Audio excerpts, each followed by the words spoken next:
So pretty much in things like boss events, you just place your 3-die monkey, wait till round 3, and then you can place Ben. But for some reason, we have more cash than we should start with. This is what you do. You place down your defense and you farm.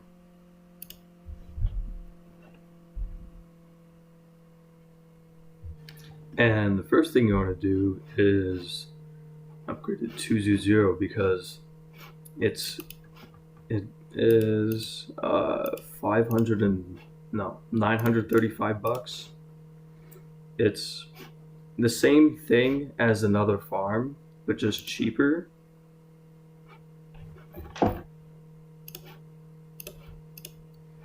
And if you want to farm hard, then especially in boss events, you want minimal defense, spend more money on farms. Yeah, it's okay if you leak a few lives, as long as you don't lose, you're fine. And then you plop down another farm and do the same thing. Get a 200 and repeat the process for a while. And as you farm on various maps, there will be some tight spaces, which is fine. And as long as you can get a farm in there, then you're fine. If you can't, then find a different spot. And it could be a matter of just this farm is too close to the top where this one can't be placed. You just have to move this one down a bit further, and then you can place one up here. I also haven't upgraded any of my towers, and this is how you get lots of money early on. You want to use towers that will do well for a low price, like these two guys. I guess this is the easiest map. The point still stands.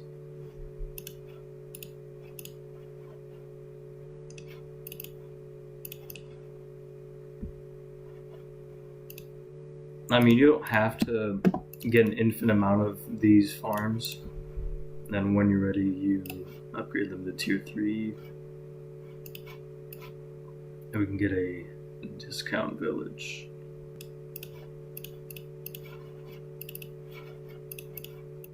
And you want to place this guy and get as many farms upgraded as you can with discount, because you'll be saving a lot of money. Like right now it's 2100 versus 2500, saving 400 each time.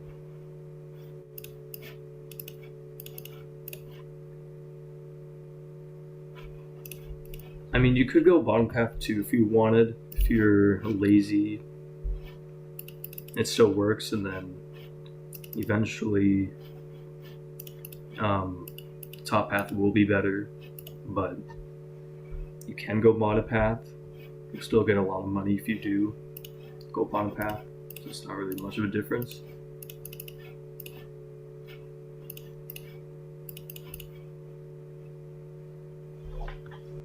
I guess it's easier on PC to go top path because you just have your mouse sit here and you can collect a lot of bananas. And if you get used to moving your mouse around and you don't mind it, then go top path. It's obviously better. If you have the patience and the ability to collect these guys, then go for it. Then eventually you're going to want to save up for tier 4.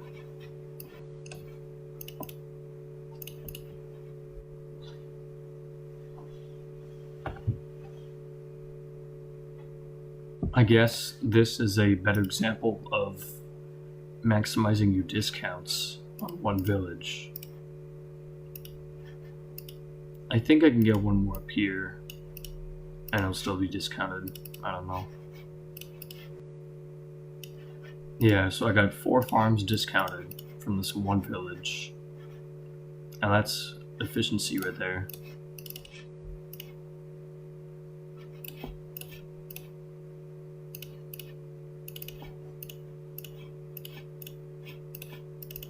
And yeah, you want to leave room for another farm when you're done with that village. And while farming, you gotta use underrated towers like this guy right here. He's cheap, but he's very good. And then eventually you're gonna want to get this Monkey City, because not only does I don't know if this actually makes banana farms make more money, but this does. And it increases its radius even more. I guess if you need some time to like check things or revisit something, then you can do so by turning off auto start. Like that village placement was not the best, and I can do better.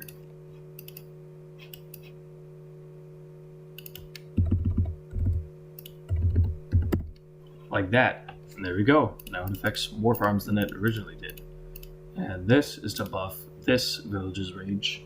And for Monkeyopolis, it used to be the best farming tower, but now if you get less than 6 farms in the range of it, it's pretty much not worth it. So 6 farms or more, then you can get this, and you have to buy these upgrades before sacrificing them into this. So then it also makes more money based on how much you sacrificed and how much farms are being sacrificed, the money spent on them. And then you'll turn this into a tier 4 to buff the cash generation of the Monkeyopolis. And I'm assuming you did not know this, but you can buff the range of this guy with an overclock. Or I guess any village, really.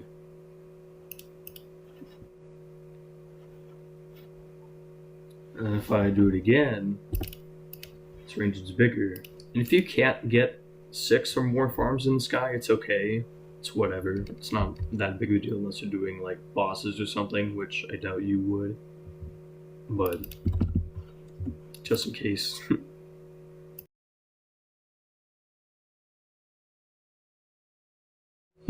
Right, you can also overclock the banana farms for more money if you want to, but you don't have to. It's just better that way.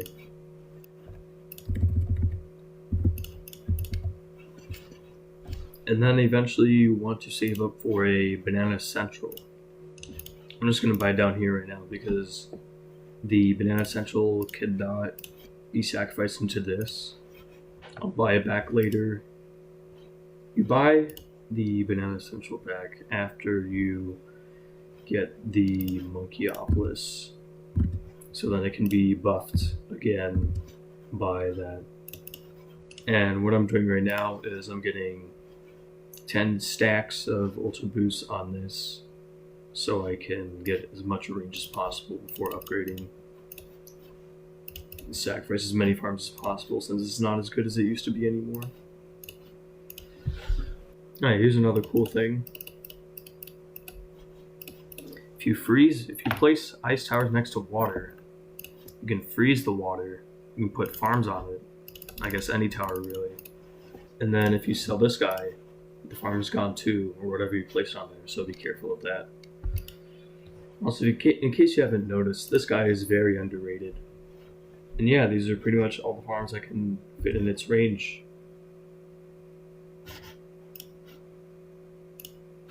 And there it is.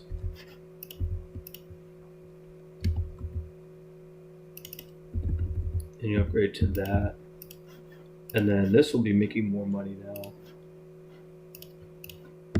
And then you collect from that. You rebuild all of your farms. I forgot one thing. The tier 5 bottom path can collect bananas inside of its range, which is pretty helpful. It's not much, but it's quality of life.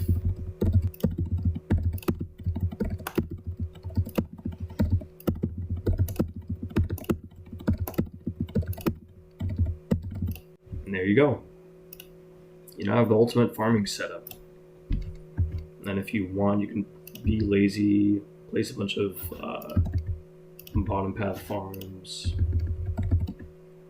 And since you're well into the game, as you can see, you go middle path instead of top.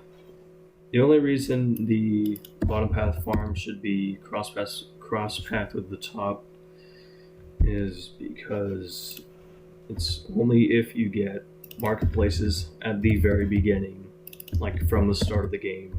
I obviously do not need this amount of farms, but if you want to, go for it. I'm gonna fill up the entire map with farms to see how much I can get. And if you need time to set up your farms, turn off auto start and then set them up and then hit play again. And yeah, there it is. That seems to be all of the places I can fit a farm. Except this. Now it's all the places I can fit farms. And this guy doesn't really do anything except his ability, but I'm not going to be using it because I want to show you how underrated this guy is. He's pretty cheap. This is easy mode, but in medium and hard he's probably like 40, 50,000. Not very expensive. I don't think this can beat around 100, just this guy alone, but I'll try. See what happens.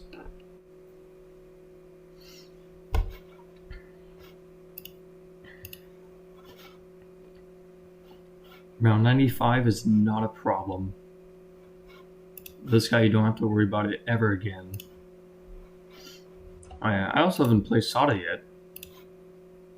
And I don't want to. I want to see if this guy can beat 100 on the easiest map.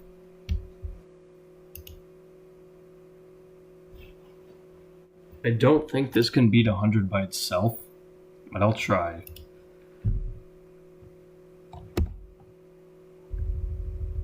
No, I guess it doesn't help with the cooldown. Oh well.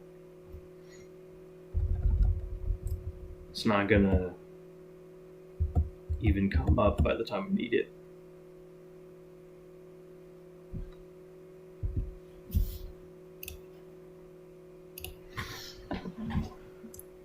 I don't know, I'm gonna kill it the easy way.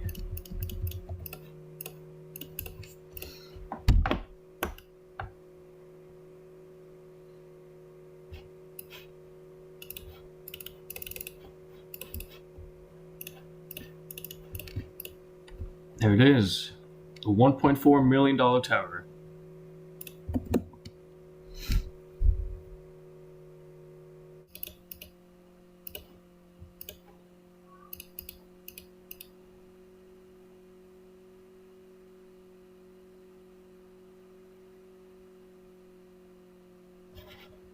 And there it is.